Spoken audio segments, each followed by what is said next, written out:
Assalamu alaikum dear students.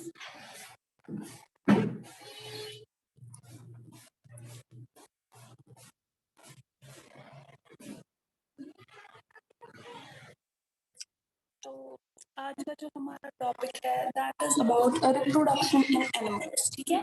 तो ये हमारा नया चैप्टर है। हमने इससे पहले जो चैप्टर था दैट वाज अबाउट फ्रिक्शन, वो हमने कंप्लीट किया था, ठीक है।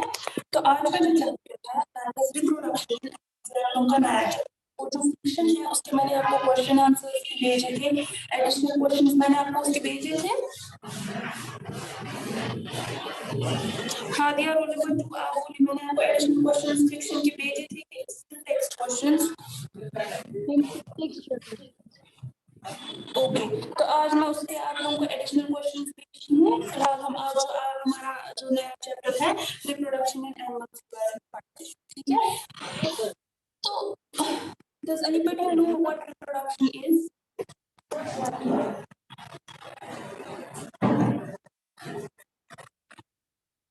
Anyone?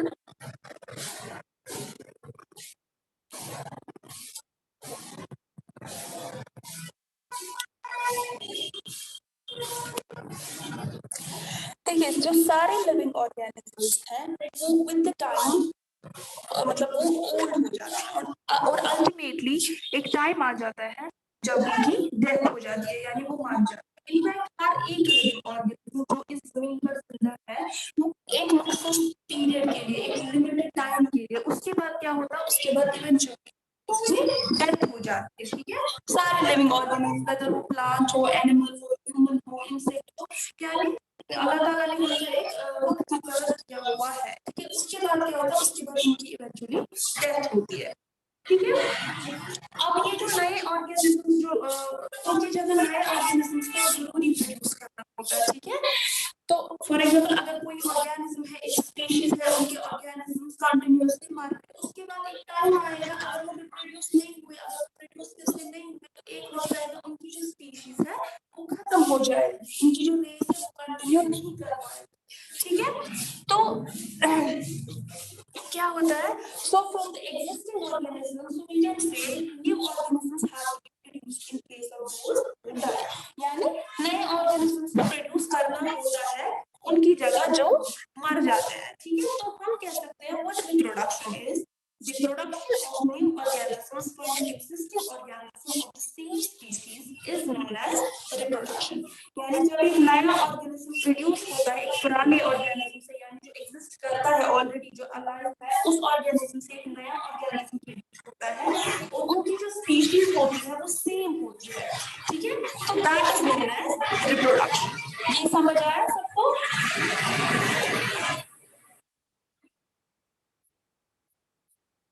रिप्रोडक्शन टर्म समझ आई सबको?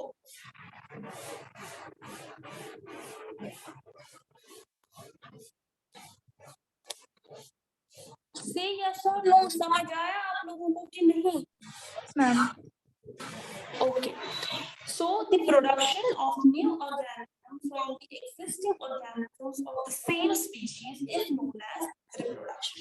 अगर मैं सिंपल वर्ड्स में बात करें what reproduction is, reproduction actual में है creation of new living things from existing things, यानी एक नए living things का बनना, एक exist जो already exist करता वो जो जिंदा उससे एक नए organism का बनना, उसको हम reproduction कह सकते हैं, ठीक है।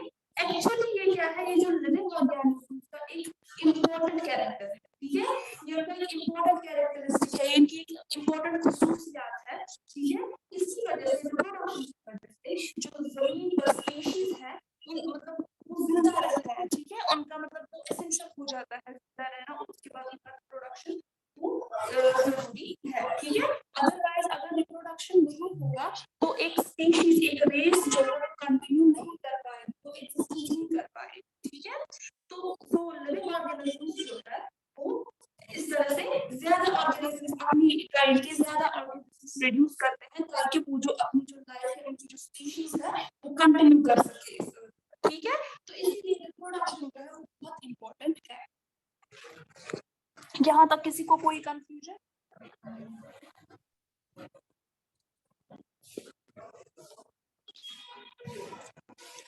So process of reproduction ensures continuity of life on Earth. That means ये continuity रखता है life, ठीक है, it ensures continuity of life on Earth. For example, अगर human beings की बात करें, ठीक है, human beings produce करते हैं वो किसको जन्म देते हैं, बेबीज को, ठीक है, या ये बेबीज फिर क्या करते हैं काम, ये अल्टीमेटली पहले ये बच्चे होते हैं, मतलब कि ये इन्फेंट होते हैं, उसके बाद थोड़े से बड़े हो जाते हैं, उसके बाद धीरे-धीरे अडल्ट में ग्रो होने लगते हैं, they become old and last पे they die, ठीक है। तो इसी तरह बहुत सारे एनिमल्स भी ऐसे होते हैं जो अपने यंग वंस को प्रोड्यूस करते हैं, ठीक है, और वो फिर एक टाइम आ जाता है वो बड़े हो जाते हैं, उसके बाद उनका एक टाइम आ जाता है and after that they eventually die, ठीक है। तो रिप्रोडक्शन में human beings ensures that the human species will continue to exist on this earth.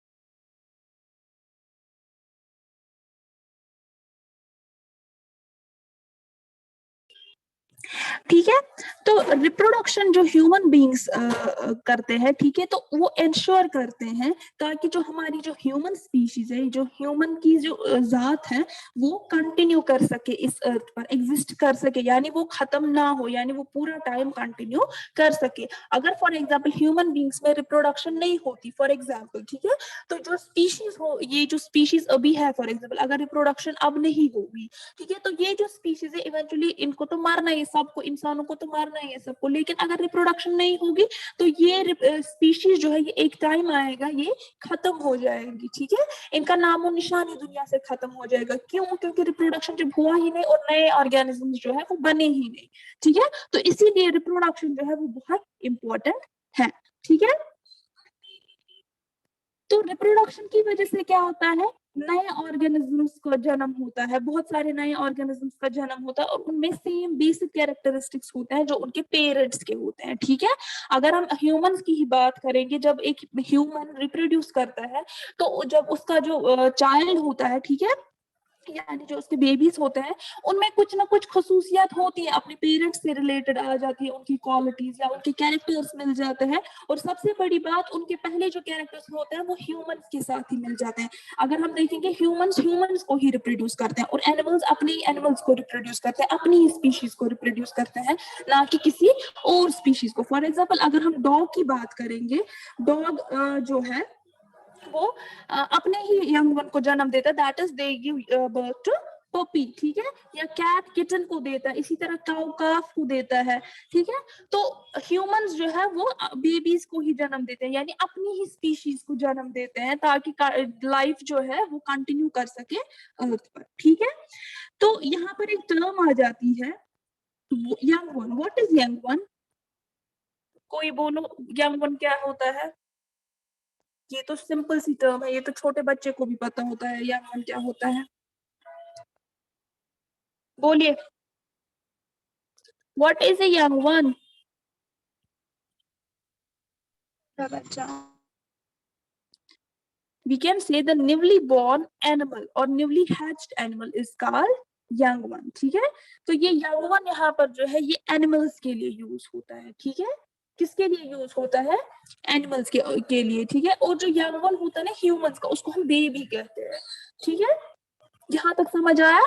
ये इंट्रोडक्शन था अबाउट रिप्रोडक्शन। रिप्रोडक्शन क्या होता है और ये क्यों जरूरी है? ये इसीलिए जरूरी है ताकि जो human life whether animal life, कोई भी लिविंग ऑर्गेनिज्म जो है वो अपनी स्पीशीज को कंटिन्यू कर सके, ठीक है। यानी जब उनका टाइम आएगा जाने का यहाँ से, वो अपने पीछे अपनी स्पीशीज छोड़ जाए और वो कंटिन्यू कर सके, इसी तरह वो कंटिन्यू अपनी रेस आगे कर सके, ठीक है। और हम यहाँ पर जो यंग वन होता है एनिमल का, इसको हम ऑफ स्प्रिंग भी कह सकते हैं, ठीक है, ये याद रखना। अब यहाँ पर दूसरा जो है that is about methods of reproduction. अब रिप्रोडक्शन तो आप लोग को समझ आया रिप्रोडक्शन किसको कहते हैं, लेकिन यहाँ पर कुछ मेथड्स होता है रिप्रोडक्शन के, ठीक है। बहुत सारे तरीके हैं जिससे एक नए ऑर्गेनिज्म को प्रोड्यूस किया जा सकता है अपने पेरेंट से, ठीक है। कुछ ऑर्गेनिजम्स की बात अगर हम करें, जैसे अमीबा है, ठीक है, वो स्प्लिट हो जाता है, ठीक है। वो स्प्लिट हो जाता है दो हिस्सों में और एक नया अमीबा प्रोड्यूस हो जाता है। या कुछ ऑर्गेनिजम्स ऐसे होते हैं जैसे हाइड्रा वगैरह होता है, वो बर्डिंग की वजह से रिप्रोडक्शन करता है। बर्डिंग का मतलब होता है वो अपनी पेरेंट की जो उसकी जो पेरेंट बॉडी होती है उसी से एक बर्ड जैसा निकलता है, वहीं से एक बर्ड फॉर्म हो जाता है और धीरे धीरे वही एक नए इंडिविजुअल में ग्रो कर जाता है, ठीक है। या कुछ ऑर्गेनिजम्स ऐसे होते हैं जैसे बर्ड्स है, स्नेक्स है, ठीक है, वो किससे वो हैच आउट हो जाते हैं, वो अंडू से निकलते हैं, एग से निकलते हैं, जो उनके पेरेंट्स ले करते हैं तो वहीं से वो हैच हो जाते हैं। या कुछ ऑर्गेनिजम्स जैसे ह्यूमंस है या किचन्स है, पपीज है, वो कैसे they are born from their mother, ठीक है। तो डिफरेंट डिफरेंट तरीके हैं रिप्रोडक्शन के, रिप्रोड्यूस करने के। इसका मतलब है ईच स्पीशीज, यानी हर एक स्पीशीज जो ऑर्गेनिजम्स की है वो डिफरेंट तरीके से रिप्रोड्यूस करते हैं। यहां तक किसी को कोई कंफ्यूजन? ओके। तो अब ये जो डिफरेंट तरीके हैं ना इन रिप्रोडक्शन के, इनको हम डिवाइड कर सकते हैं दो मेन ग्रुप्स में, ठीक है। दो मेन ग्रुप्स, पहला जो है that is asexual reproduction and the second one is sexual reproduction.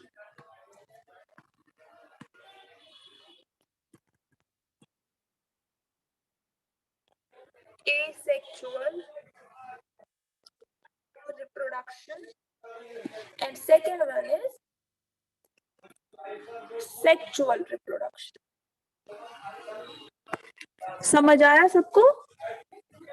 तो दो मेन मेथड्स है रिप्रोडक्शन के एक लिविंग ऑर्गेनिज्म में, that is asexual reproduction and sexual reproduction. This means ये जो नए ऑर्गेनिजम्स है या नए ये जो एनिमल्स हैं उनको बनाया जा सकता है ईदर बाय एसेक्सुअल रिप्रोडक्शन और by the method of sexual reproduction. अब हम यहाँ पर डिस्कस करेंगे एसेक्सुअल रिप्रोडक्शन और सेक्सुअल रिप्रोडक्शन किनको कहते हैं, ठीक है। तो इनको अंडरस्टैंड करने से पहले हमें एक चीज ध्यान में रखनी है कि ऑर्गेनिज्म, कोई भी लिविंग ऑर्गेनिज्म जो है वो रिप्रोडक्टिव सेल्स कंटेन करता है, उनकी बॉडीज में रिप्रोडक्टिव सेल्स होते हैं। क्या होते हैं? रिप्रोडक्टिव सेल्स होते हैं। और ये जो रिप्रोडक्टिव सेल्स होते हैं इनको हम सेक्स सेल्स कहते हैं और गमीट्स कहते हैं। रिप्रोडक्टिव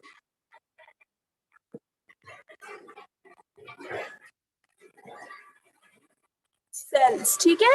ये जो रिप्रोडक्टिव सेल्स होते हैं इनको हम क्या कहते हैं? We call them as gametes.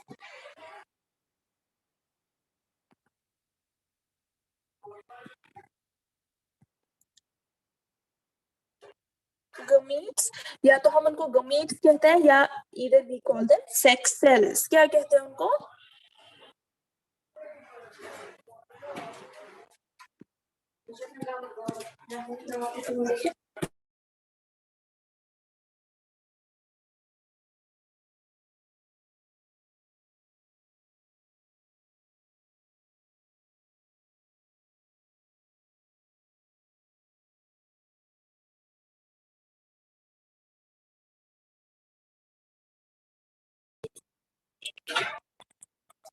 ठीक है, और we call them sex cells. Sex cells और गमीट्स। तो ये जो रिप्रोडक्टिव सेल्स है ये जो एक लिविंग ऑर्गेनिज्म की बॉडीज में होती है, ठीक है, तो इन्हीं की वजह से जो रिप्रोडक्शन है वो पॉसिबल होता है। लेकिन कुछ ऑर्गेनिजम्स ऐसे होते हैं उनमें रिप्रोडक्टिव सेल्स नहीं होती है, यानी उनमें सेक्स सेल्स या गमीट्स नहीं होते हैं उनकी बॉडीज में। तो हमें वही देखना है जिनमें होती है तो वो कैसे करते हैं और जिनमें नहीं होती है तो वो कैसे करते हैं रिप्रोड्यूस, ठीक है।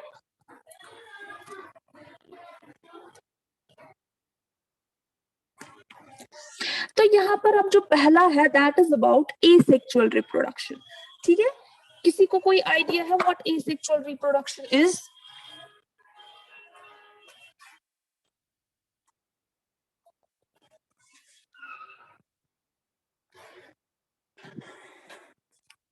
What is asexual reproduction?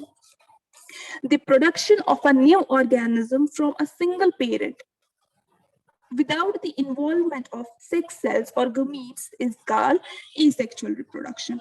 यानी एक नए ऑर्गेनिज्म की प्रोडक्शन, यानी जब एक नया ऑर्गेनिज्म बनता है एक सिंगल पेरेंट से, एक ही पेरेंट उसमें इन्वॉल्व होता है और उनमें जो सेक्स सेल्स का इन्वॉल्वमेंट होता है वो नहीं होता है, ठीक है, या गमीट्स वगैरह जो है उनमें प्रेजेंट नहीं होते हैं, यानी उनमें सिर्फ एक पेरेंट की जरूरत पड़ती है तो उसी से एक नया ऑर्गेनिज्म बनता है।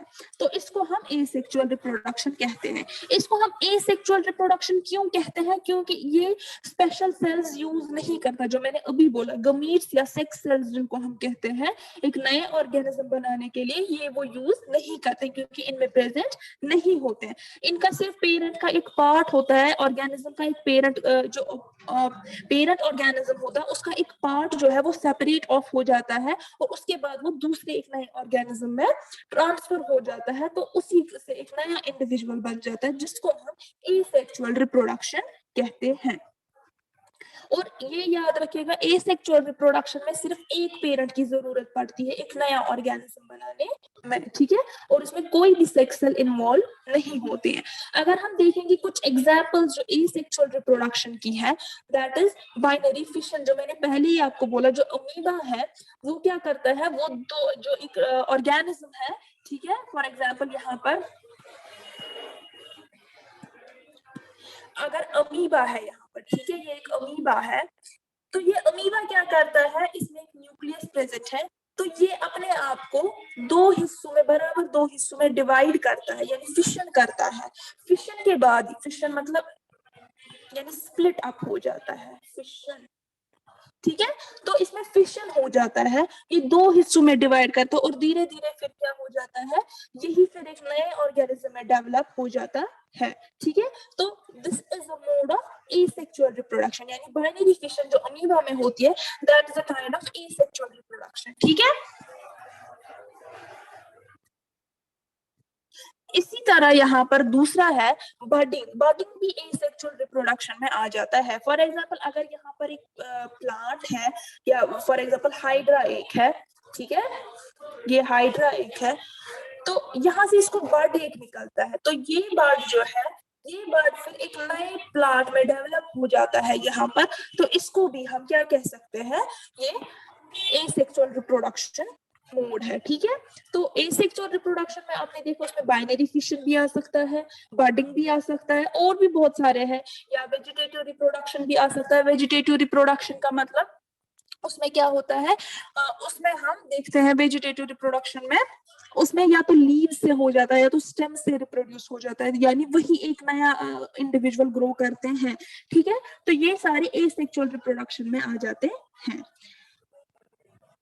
और यहाँ पर नोट कीजिएगा कि ये जो एसेक्सुअल रिप्रोडक्शन है, ये सिंपलेस्ट, सबसे सिंपलेस्ट मेथड है रिप्रोडक्शन का। ठीक है, अब लेकिन सारे इंडिविजुअल में, सारे लिविंग ऑर्गेनिजम्स में ये पॉसिबल नहीं है। ठीक है, अगर हम कहेंगे सब में ये पॉसिबल क्योंकि ये सिंपलेस्ट है, नहीं, ये कुछ में एसेक्सुअल है, कुछ में सेक्सुअल है। ठीक है, तो जिनमें आप एसेक्सुअल रिप्रोडक्शन पॉसिबल है, तो that is the simplest method of reproduction. ठीक है, और ये ज्यादातर उन एनिमल्स में यूजुअली होता है जिनकी बॉडी जो है वो सिंपल स्ट्रक्चर होती है, उनकी बॉडी का स्ट्रक्चर जो होता है वो सिंपल स्ट्रक्चर होता है बहुत। ठीक है, तो एसेक्सुअल रिप्रोडक्शन में क्या होता है, ये जो यंग वन या ऑफस्प्रिंग जो है वो एग्जैक्ट कॉपी होता है पेरेंट की।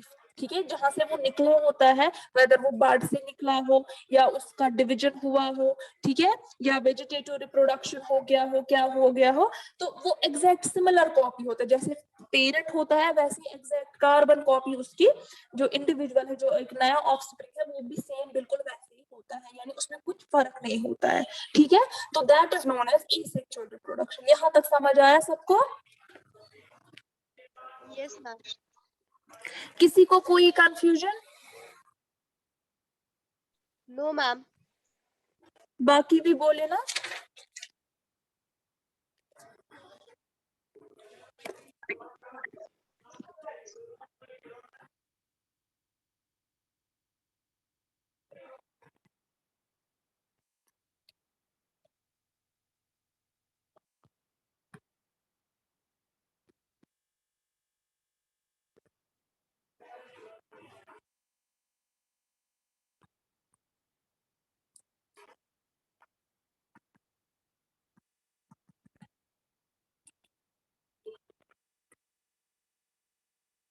यहाँ पर देखिए आप, देखिए for example this is amoeba.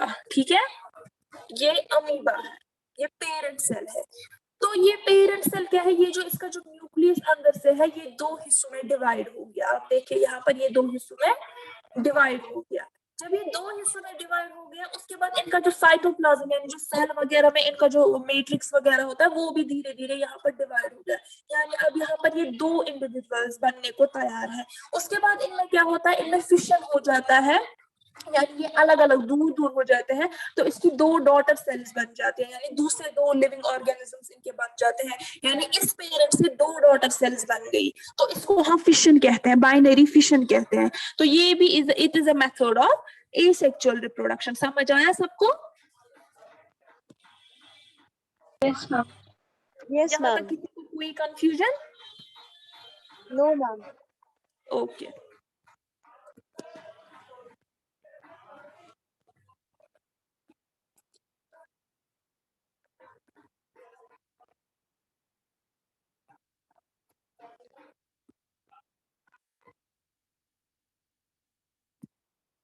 देखिए जो मैं बर्डिंग का आप लोगों को कह रही थी, यहाँ पर आप देखिए, देखिए पहले ये फॉर एग्जांपल ये हाइड्रा है। ठीक है, तो यहाँ पर जो ये हाइड्रा है,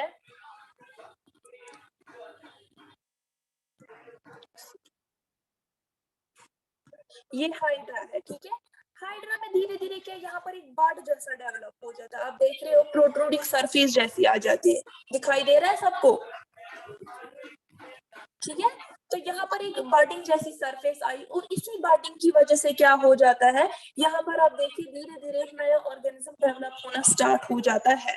ठीक है, तो उसके बाद यहाँ से आप देखिए यहाँ पर भी डेवलप हो रहा है धीरे धीरे, यानी ये दूसरा एग्जैक्ट सेम कॉपी इसी की बन रहा है धीरे धीरे। ठीक है, और फिर इसके बाद यहाँ से ये डिटैच हो गया, ये अलग हो गया इससे। जब ये इससे अटैच, ये डिटैच हो गया यहाँ पर, तो ये एग्जैक्ट सेम कॉपी इसकी बना।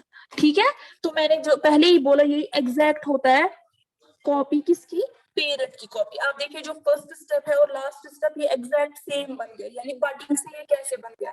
तो this is known as asexual reproduction. इसमें कोई सेक्स सेल इन्वॉल्व नहीं होती है और एक ही पेरेंट इन्वॉल्व होता है। यहाँ तक सबको समझ आया?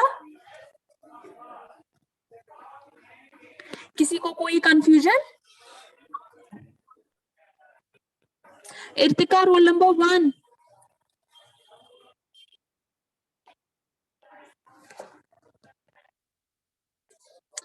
ओके, तो we shall move to the next, that is sexual reproduction। तो ये तो था asexual reproduction। अब जो sexual reproduction है, इसमें क्या होता है, जब एक प्रोडक्शन होती है एक नए ऑर्गेनिज्म की, यानी जब एक नया ऑर्गेनिज्म प्रोड्यूस होता है दो पेरेंट्स से, ठीक है, और वो अपने इन सेक्स सेल्स का यूज करते हैं, यानी गमीट्स का यूज करते हैं, गमीट्स की इन्वॉल्वमेंट होती है, तो उससे एक नया ऑर्गेनिज्म बनता है, उसको हम सेक्सुअल रिप्रोडक्शन कहते हैं, ठीक है। The production of a new organism from two parents by making use of their sex cells or gametes is called sexual reproduction, ठीक है। अगर हम sexual reproduction की बात करेंगे, जो एक पेरेंट की सेक्स सेल होती है या गमीट जो होता है, वो फ्यूज हो जाता है दूसरे पेरेंट की गमीट से, ठीक है, तो वहां पर एक नया इंडिविजुअल क्रिएट होता है, that is known as zygote. What is that called? Zygote.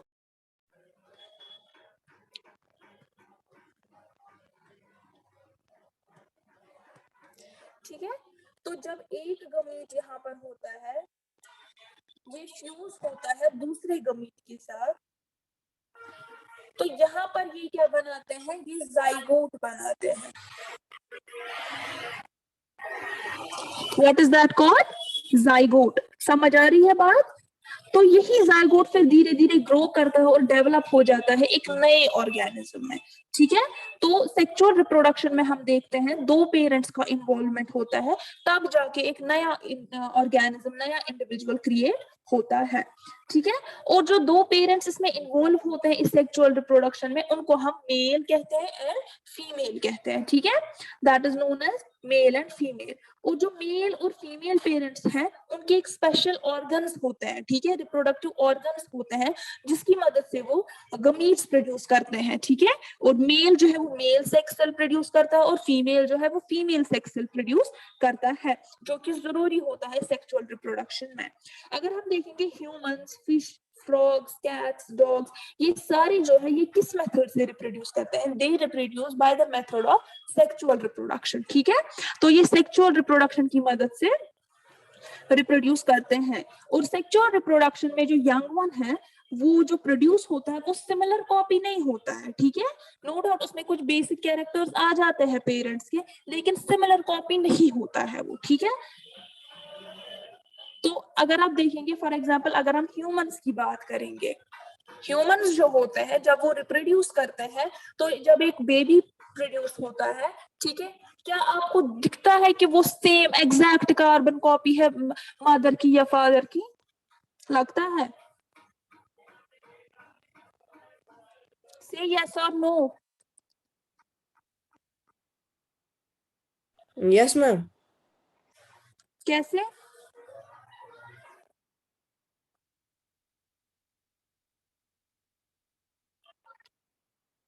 मैंने अभी भी कहा नो डाउट उसमें कुछ कैरेक्टर्स मिलते हैं, कैरेक्टर्स इन द सेंस की क्वालिटीज मिलती होंगी, ठीक है, या आई कलर, हेयर कलर, या और कुछ फेशियल फीचर्स थोड़े बहुत मिलते होंगे। लेकिन अगर आप देखोगे फॉर एग्जांपल, अगर एक बेबी गर्ल मतलब पैदा होगी, ठीक है, तो क्या आपको लगता है वो एग्जैक्ट अपनी मदर के जैसे होगी, मतलब उसकी वही शक्ल होगी सेम जो उसकी माँ की है? नहीं, नो डाउट वो उससे मिलती है, हम कहते हैं हाँ ये इससे मिलती है, लगता है ये इसी की बेटी है, लेकिन डिफरेंस होती है वहां पर, वेरिएशन इज ऑलवेज देयर। अगर सारे सेम ही शक्ल के प्रोड्यूस होंगे तो वहां पर तो डिफरेंस ही नहीं रहेगा, हम तो डिफरेंशिएट ही नहीं कर पाएंगे कौन फादर है कौन मदर है, या ये तो अभी हमने देखा, तो ठीक है। यहाँ पर जो है सेक्सुअल रिप्रोडक्शन में वो एग्जैक्ट कॉपी नहीं होता, नो डाउट उसमें होते हैं फीचर्स सेम ऑलमोस्ट, या हेयर कलर सेम होता है, आई कलर सेम होता है, या और कोई फेशियल एक्सप्रेशन सेम होते हैं, या फिजिकल अपीयरेंस ऑलमोस्ट सेम होती है, लेकिन हम कार्बन कॉपी जिसको कहते हैं, यानी एग्जैक्ट सिमिलर, वैसा नहीं होता है, ठीक है। तो ये चीज याद रखिएगा, सेक्सुअल रिप्रोडक्शन में क्या होता है, उसमें थोड़ी बहुत वेरिएशन आ जाती है, ठीक है। तो बेसिक डिफरेंस जो एसेक्सुअल और सेक्सुअल रिप्रोडक्शन में है, देखिए जो एसेक्सुअल रिप्रोडक्शन है उसमें एक ही पेरेंट की इन्वॉल्वमेंट होती है, उसमें एक ही पेरेंट से एग्जैक्ट सिमिलर कार्बन कॉपी निकलती है, किसकी, इंडिविजुअल की। जैसे हमने अमीबा में देखा, उसमें देखा हमने, उसमें कोई भी डिफरेंस नहीं थी, जैसा पेरेंट था वैसा ही ऑफस्प्रिंग भी था। लेकिन जब हम सेक्सुअल रिप्रोडक्शन की बात करते हैं उसमें दो पेरेंट्स की इन्वॉल्वमेंट होती है, ठीक है, और वो गमीट्स प्रोड्यूस करते हैं। उन गमीट्स की हेल्प की वजह से वो आगे रिप्रोडक्शन पॉसिबल हो सकता है और नया इंडिविजुअल क्रिएट हो सकता है। और सेक्सुअल रिप्रोडक्शन में एग्जैक्ट सेम कॉपी नहीं होता है ऑफस्प्रिंग का एज पेरेंट, ठीक है, यानी उनमें डिफरेंसेस होते हैं, वेरिएशन होती है। यहाँ तक सबको समझ आया? Yes, ma'am. ओके। अब जो हमें आगे पढ़ना है ना, that is about sexual reproduction in animals की, मतलब कैसे होता है, क्या होता है। उससे पहले आपको कुछ टर्म्स याद रखनी है, ठीक है, जैसे male sex, female sex, gametes, sperms, eggs और ओवा, ठीक है, या फर्टिलाइजेशन, जाइगोट, कुछ टर्म्स है आपको याद रखनी है, तब जाके आपको समझ आ जाएगा। तो यहाँ पर पहले जो टर्म है that is male and female, ठीक है। अगर हम देखेंगे मेल और फीमेल हम किसको कहते हैं, यूजुअली हम टर्म यूज करते हैं ना mail and female, mail and female हम किसको कहते हैं, ठीक है। जो मैन होता है उसको हम एज अ मेल कंसिडर करते हैं और जो वुमेन होती है उसको हम एज अ फीमेल कंसिडर करते हैं, ठीक है। तो वी कैन से एक जो मैन है, man is said to have male sex and woman is said to have female sex, ठीक है। जैसे ह्यूमन बीइंग्स है ना, उनमें हम कहते हैं ना, डिफरेंशिएट करते हैं, he is male, she is female, ठीक है। तो दूसरे एनिमल्स भी हैं जिनको हम डिफरेंशिएट करते हैं सेक्स के बेसिस पर, वेदर वो मेल है और फीमेल है, ठीक है। तो an animal having male sex cells is called sperms in its body is called male. तो वो एनिमल जिसमें मेल सेक्स होगा वो स्पर्म्स प्रोड्यूस करता है अपनी बॉडी में, ठीक है, यानी वो जो उसकी जो सेक्स सेल्स है that is known as sperms, तो उसको हम मेल कहते हैं। और दूसरा यहाँ से हम अगर देखेंगे वो एनिमल्स जिनमें फीमेल सेक्स सेल्स होंगी, क्या होंगी, जो जिसकी body female sex cells produce करती होंगी, जिनको हम एग्स और ओवा कहते हैं, तो उसको हम रेफर करते हैं एज फीमेल, ठीक है। समझ आया यहाँ तक? कंफ्यूजन किसी को यहाँ तक, या फिर से समझाओ? No, ma'am. ओके। तो अब यहाँ पे जो दूसरी टर्म है दैट इज अबाउट गमीट्स, ठीक है। देखिए सेक्सुअल रिप्रोडक्शन मैंने अभी भी बोला, ये कैसे होता है, जो फ्यूजन होता है रिप्रोडक्टिव सेल्स का यानी सेक्स सेल्स का या गमीट्स का, जो ये कॉम्बिनेशन होता है, ठीक है। तो फ्यूजन जब होता है तब जाके एक इंडिविजुअल क्रिएट होता है। तो मैंने पहले भी बोला इन सेक्स सेल्स को हम दूसरा नाम भी दे सकते हैं, हम गमीट्स कह सकते हैं उनको। जहां पर आप देखो सेक्स सेल्स या गमीट्स वो सेम ही, एक ही टर्म है। Sex cells are also known as another name that is known as gametes, ठीक है। तो वो सेक्स सेल्स, वो सेल्स जो इन्वॉल्व होती है सेक्सुअल रिप्रोडक्शन में, उनको हम गमीट्स कहते हैं। अब जो गमीट्स है वो दो तरह के होते हैं, मेल गमीट्स और फीमेल गमीट्स। तो मेल गमीट्स जो एनिमल्स में होता है उनको हम स्पर्म कहते हैं, और जो फीमेल गमीट्स होते हैं एनिमल्स में उनको हम एग या ओवम कहते हैं, ठीक है। तो अब यहाँ पर हम ये जो गमीट्स है इनको डिस्कस करेंगे, ठीक है। तो पहला जो है यहाँ पर मैं लिख रही हूँ,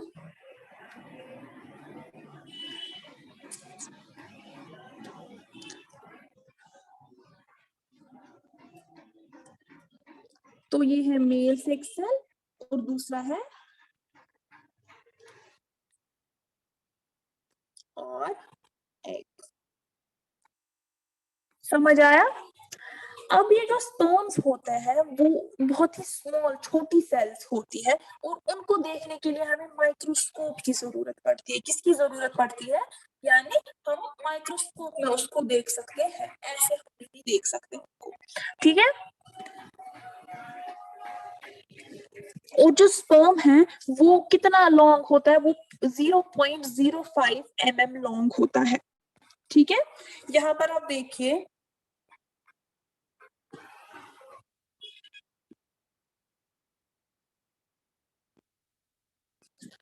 ये देखिए यहाँ पर एक रफ डायग्राम दी गई है स्पर्म, ठीक है।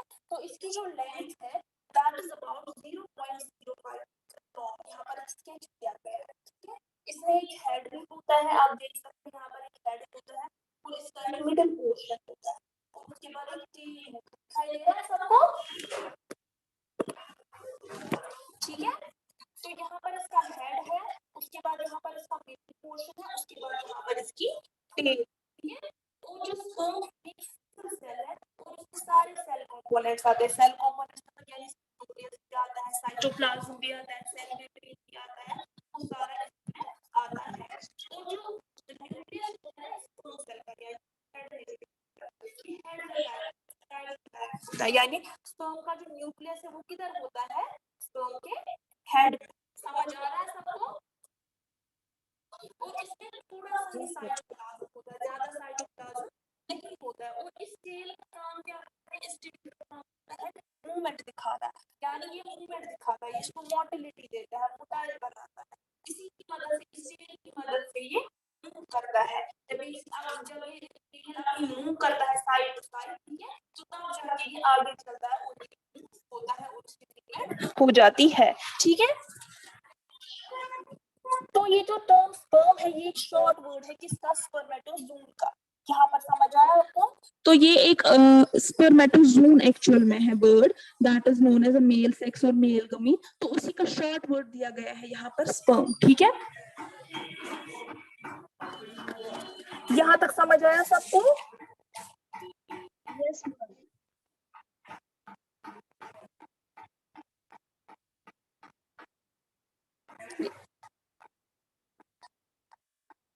अजान रूल नंबर 1, ये कौन है?